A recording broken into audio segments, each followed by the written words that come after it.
Président de la République, Madame la Vice-Présidente de la République, Grande Chancelière de l'Ordre national du Bénin, Monsieur le Président de l'Assemblée nationale, Mesdames et Messieurs les Présidents des institutions de la République, Monsieur le Ministre d'État, Ministre du Développement, chargé de la coordination de l'action gouvernementale, distingués invités, Mesdames et Messieurs,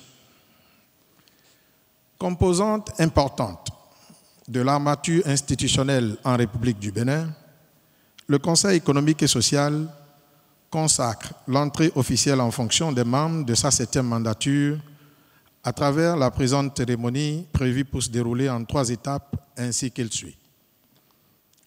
Le secrétaire général du gouvernement donnera lecture dans un premier temps du décret portant nomination des membres du Conseil économique et social pour la 7e mandature, y compris les membres du Conseil national, puis, dans un second temps, lecture des noms des coordonnateurs départementaux élus pour siéger au sein du Conseil national.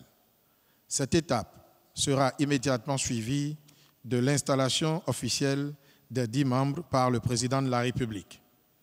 Suivront ensuite les mots d'exhortation du Président de l'Assemblée nationale et le discours du Président de la République.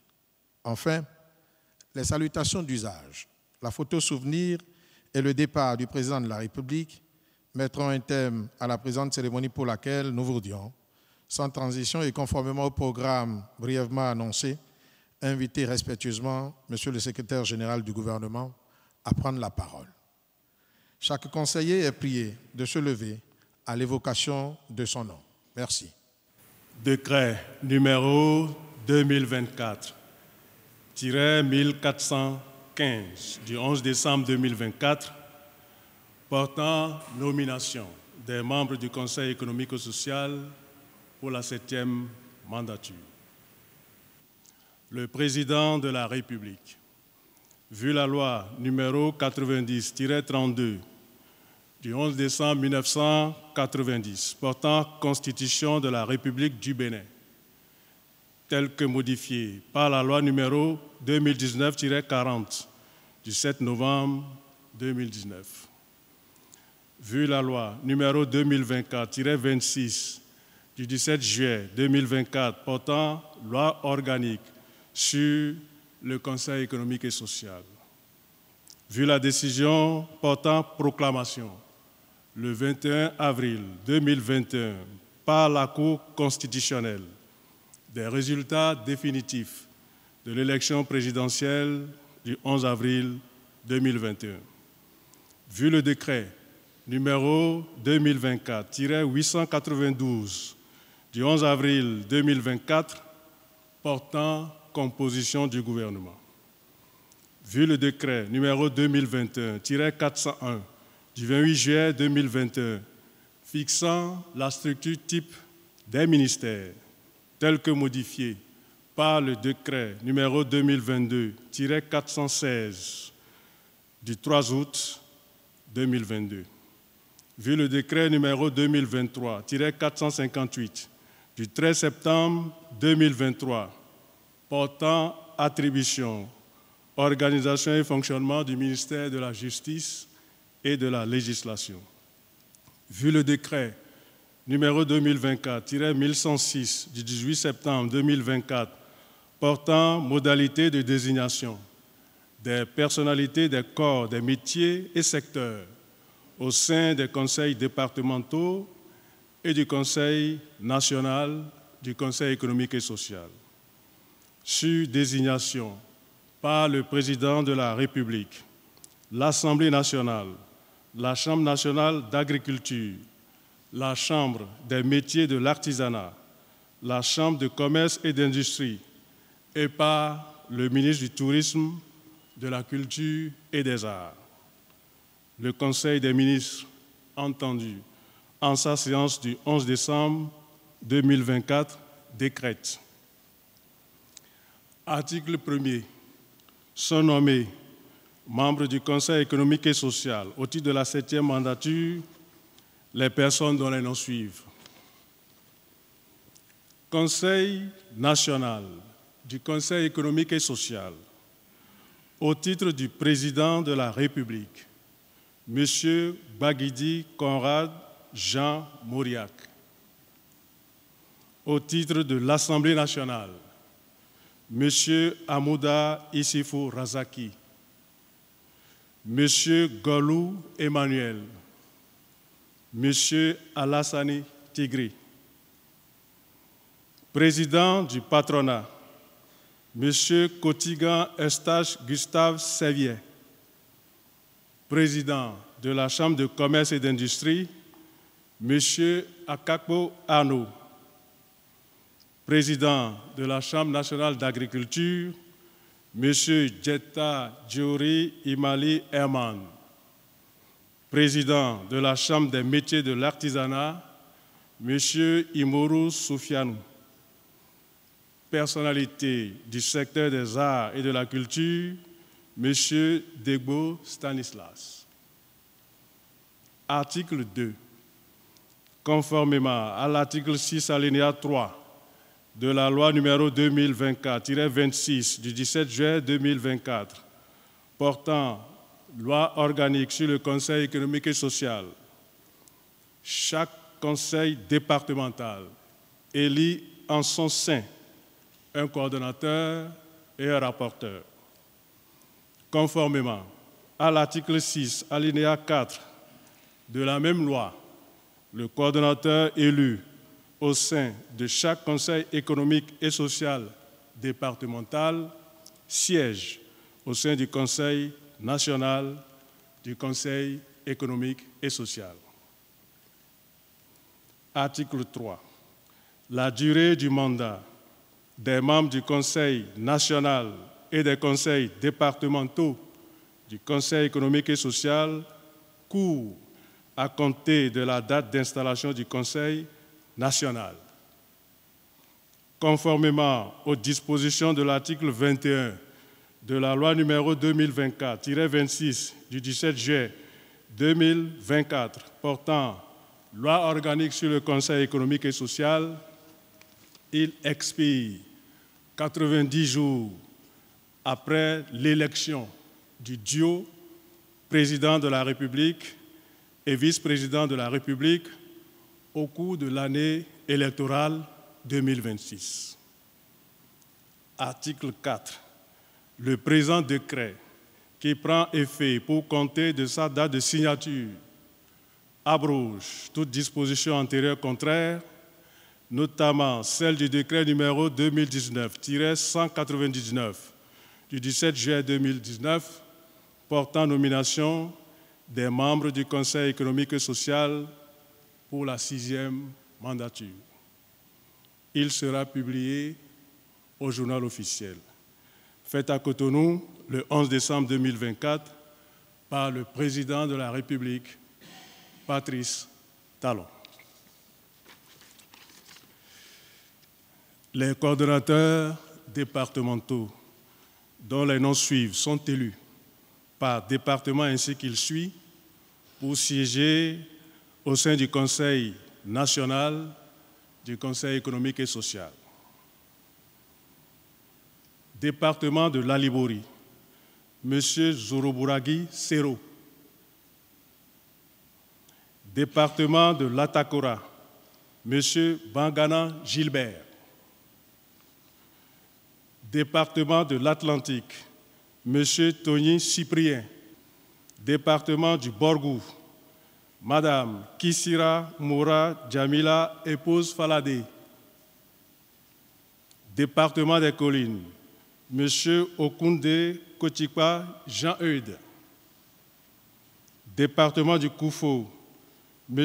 Guidimé Célestin Amei. Département de la Donga, M. Zoumarou Wali Mamoudou.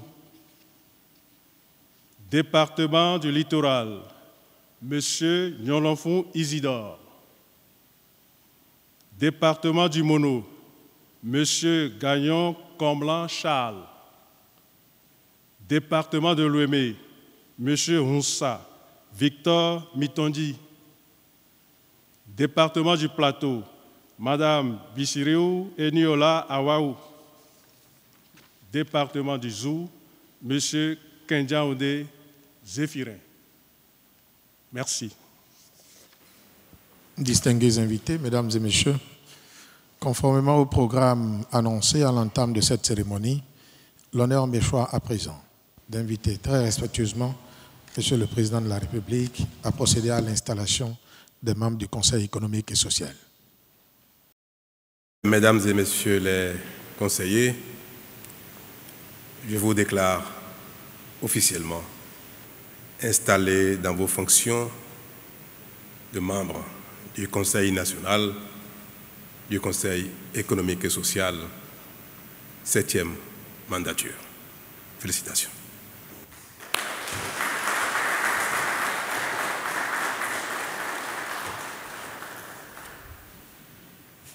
Je voudrais à présent inviter respectueusement Monsieur le Président de l'Assemblée nationale à prendre la parole pour son mot d'exhortation à l'endroit des nouveaux conseillers installés. Merci. Excellences, Monsieur le Président de la République,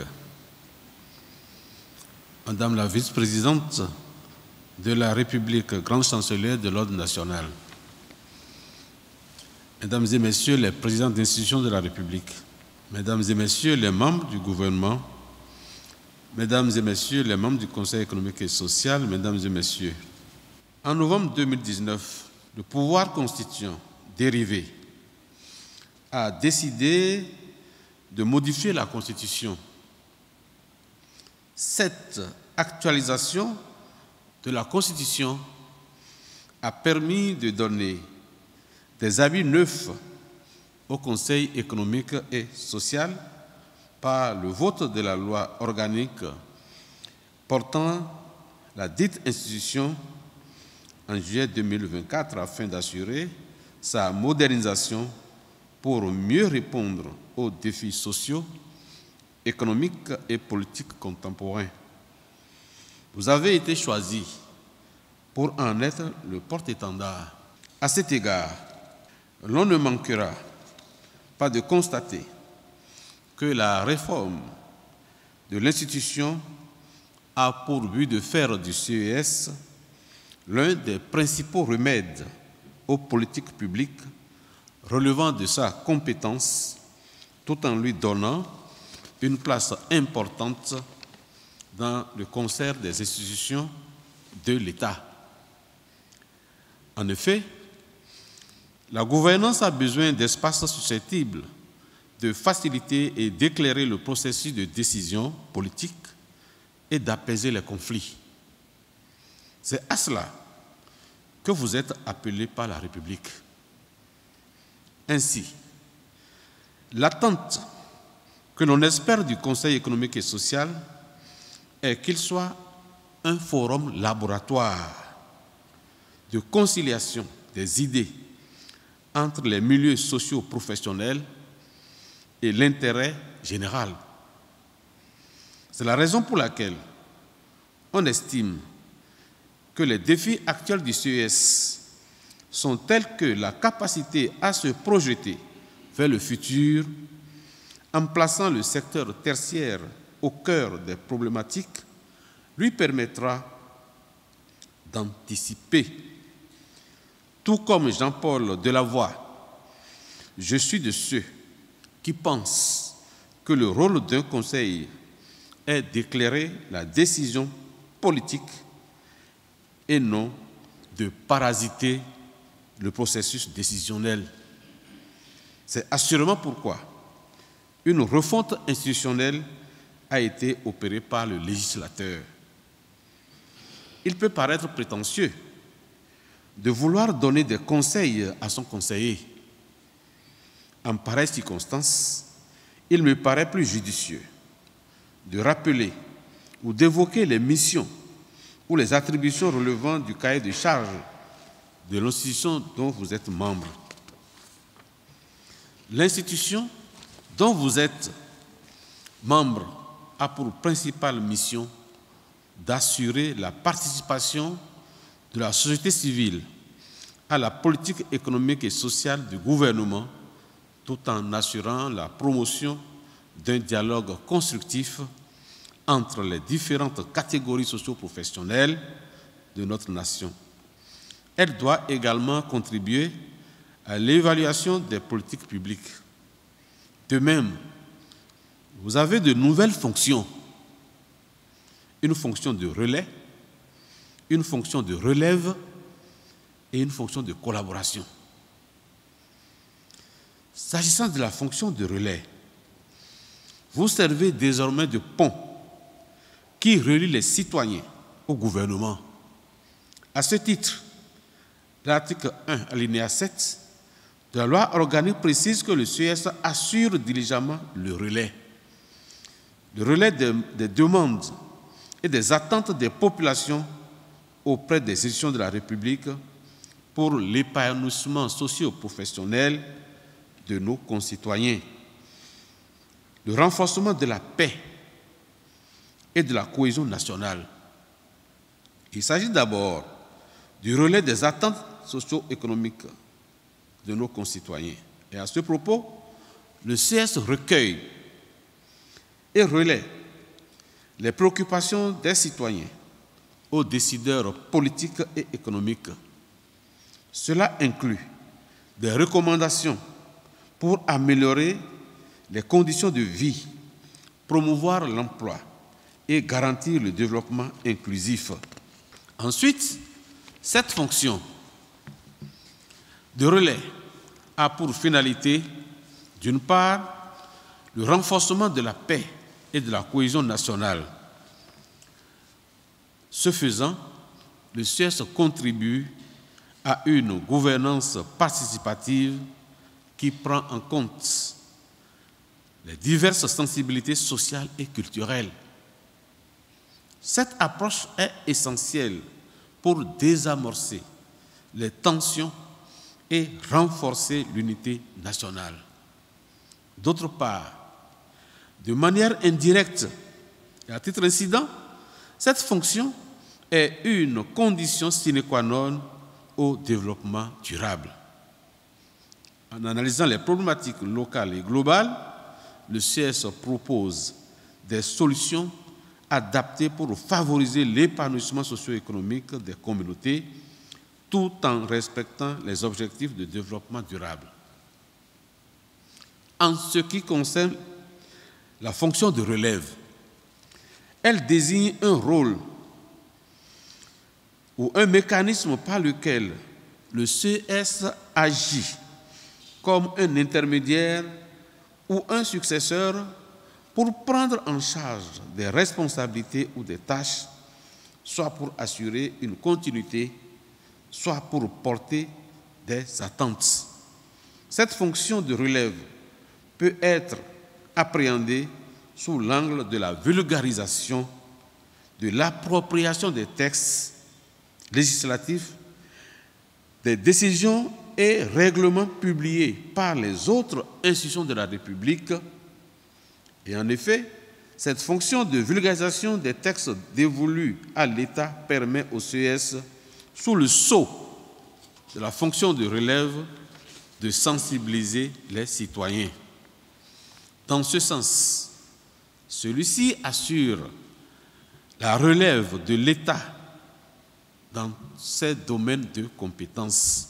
L'article 1er, alinéa 6, prévoit qu'il concourt à la connaissance et à l'imprégnation par les populations des lois, des règlements et des décisions adoptées, promulguées, prononcées et publiées par les institutions de la République et non pas le gouvernement seul. La fonction de relève est essentielle dans le cadre de la gouvernance participative et de l'état de droit. Elle comprend, entre autres, la sensibilisation et la vulgarisation qui permettent au Conseil de rendre les lois et décisions accessibles et compréhensibles pour tous les citoyens, y compris les groupes vulnérables ou marginalisés. Cela peut être fait par l'organisation des campagnes d'information, publication de résumés simplifiés des lois et utilisation des médias traditionnels et numériques, voire la descente sur le terrain. Cette fonction englobe aussi le renforcement de la citoyenneté active, car elle permet aux citoyens de mieux comprendre leurs droits et devoirs et de favoriser une participation éclairée aux affaires publiques ou au débat démocratique. De même, en assurant la diffusion claire des décisions des institutions, cela renforce la transparence et la légitimité du processus décisionnel et permet par là même le rapprochement des institutions et des citoyens. Pour ce faire, le CSP a organisé des forums, des ateliers, des plateformes de consultation pour expliquer les lois récemment adoptées. Cela aura des impacts sur la cohésion nationale puisqu'elle participera à une meilleure compréhension des règles et des décisions. Cette fonction contribue à prévenir les malentendus ou les conflits liés à une mauvaise communication des textes officiels. En résumé, cette fonction de relève est fondamentale pour garantir que les lois et règlements ne restent pas de simples textes administratifs, mais qu'ils soient intégrés dans le quotidien des citoyens et contribuent ainsi à un vivre ensemble harmonieux. Quant à la fonction de collaboration, elle se présente à deux niveaux. Premièrement, devant le Parlement et ensuite devant l'exécutif. Primo, devant le Parlement. Cette attribution est prévue par l'article 2, alinéas 3 et 4, et elle permet d'une part d'éclairer les députés sur les projets ou propositions de loi et d'en assurer aussi la transparence et la redevabilité du CS vis-à-vis des représentants du peuple.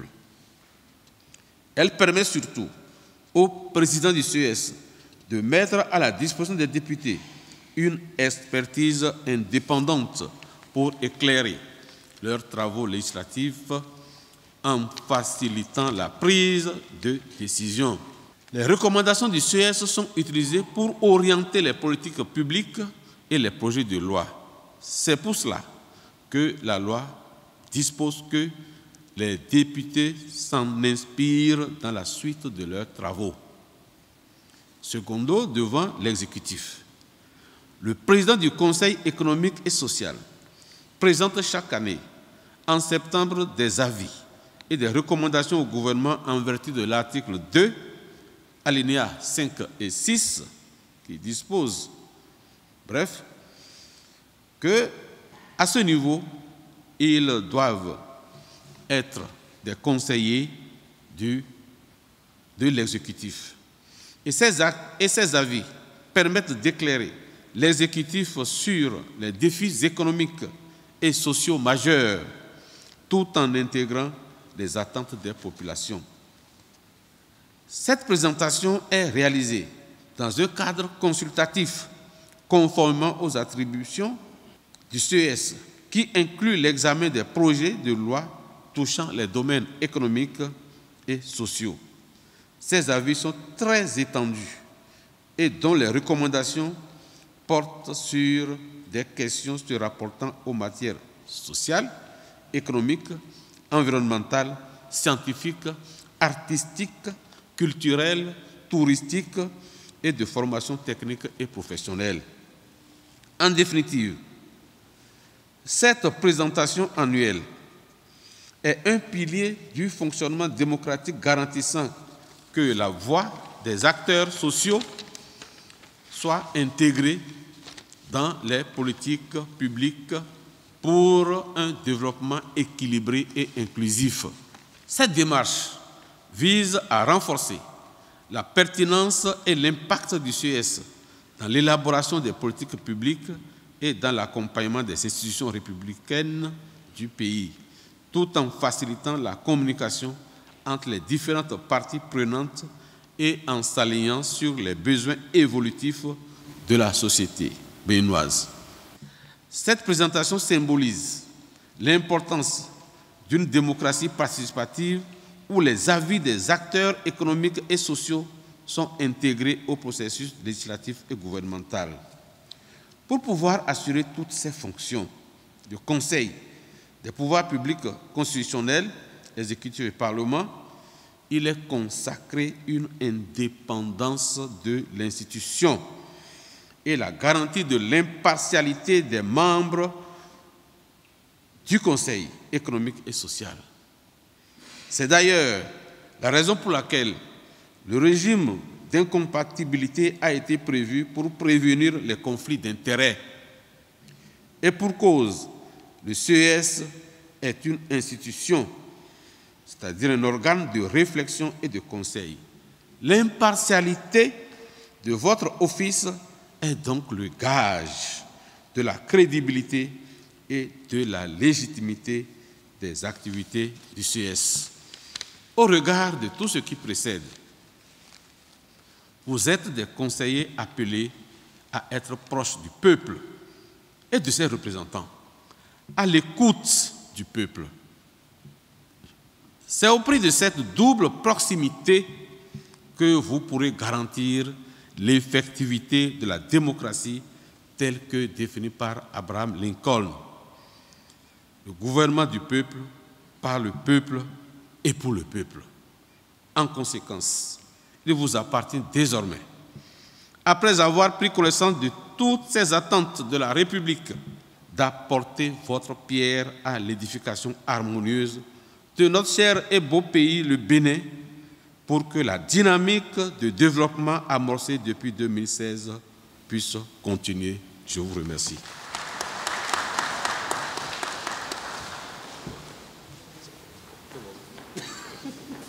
Distingués invités, mesdames et messieurs,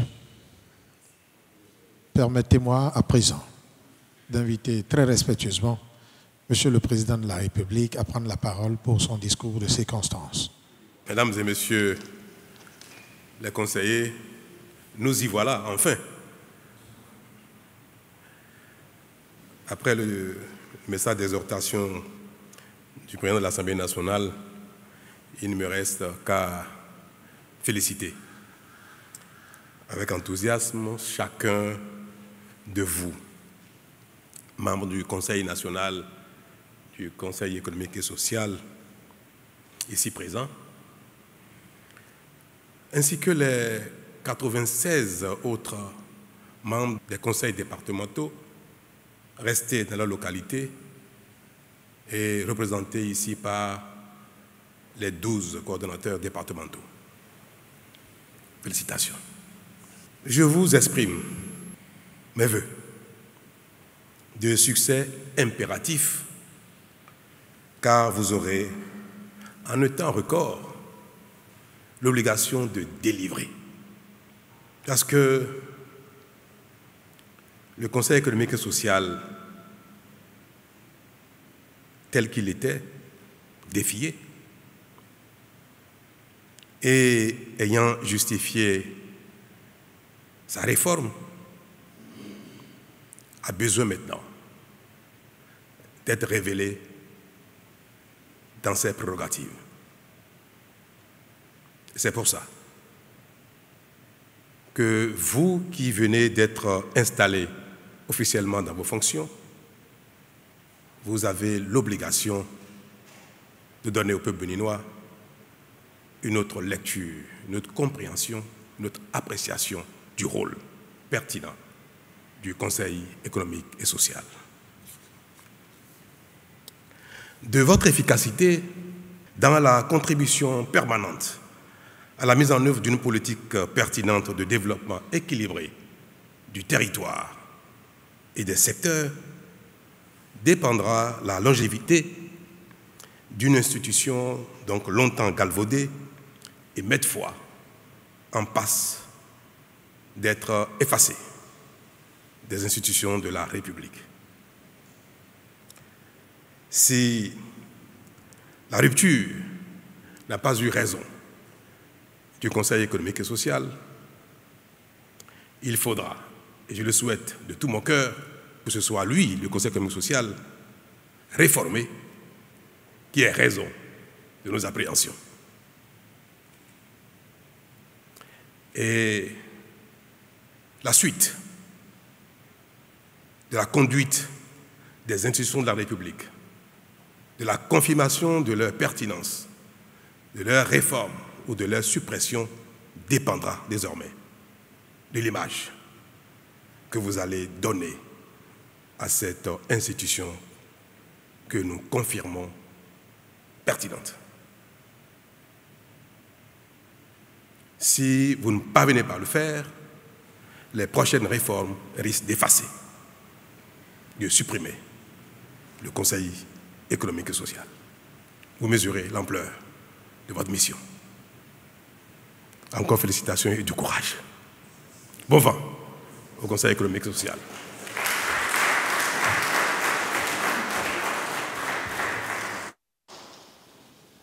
Mesdames et messieurs, nous arrivons ainsi au terme de la présente cérémonie. Troisième étape enfin, salutation d'usage et photo souvenir. Merci.